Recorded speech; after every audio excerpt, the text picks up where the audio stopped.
unang Korinto kapitulo 8. Karon hisgutan ko ang mahitungod sa pagkaon nga gihalad ngadto sa mga Dios-Dios. Tinuod ang giingon nga kitang tanan may kahibalo. Hinuon ang maong kahibalo naghimo sa tao nga mapahitason, apan ang gugma nagpalig-on. Ang tao nga naghunahuna nga may kahibalo siya, sapagkat tinuod wala mahibalo sa angay niyang mahibaluan. Apan ang taong nahigugma sa Dios, nailhan niya. Busa mahitungod sa pagkaon sa kalanon nga gikahalad ngadto sa mga Dios-Dios.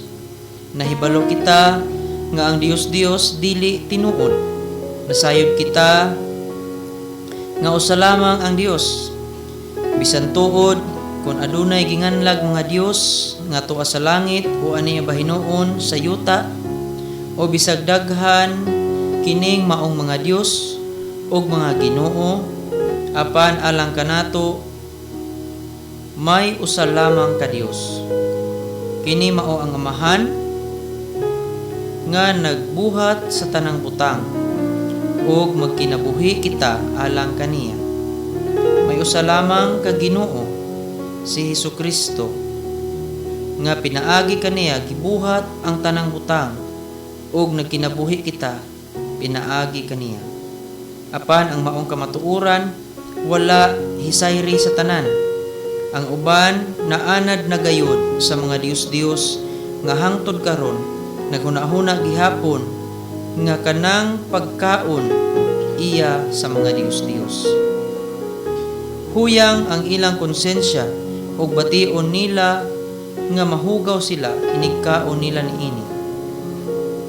Hinuon ang pagkaon dili makapaduol kanato ngadto sa Dios.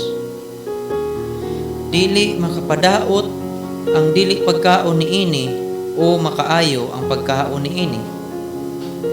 Apan pagmatngon kamo nga ang inyong kagawasan sa pagbuhat dili mahimong kapandulan niadtong huyang sa pagtuo.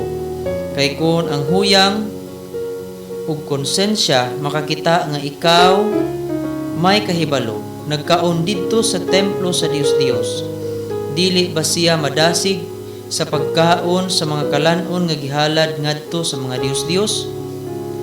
Busa kining maong mga tao nga huyang sa pagtuo madaot tungod sa imong kahibalo.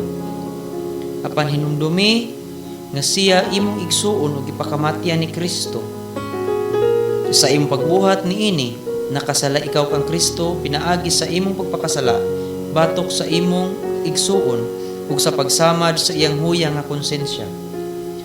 Busa kun ang pagkaon makaangin sa pagpakasala sa akong igsuon, dili na gayud ako mukaon og karne aron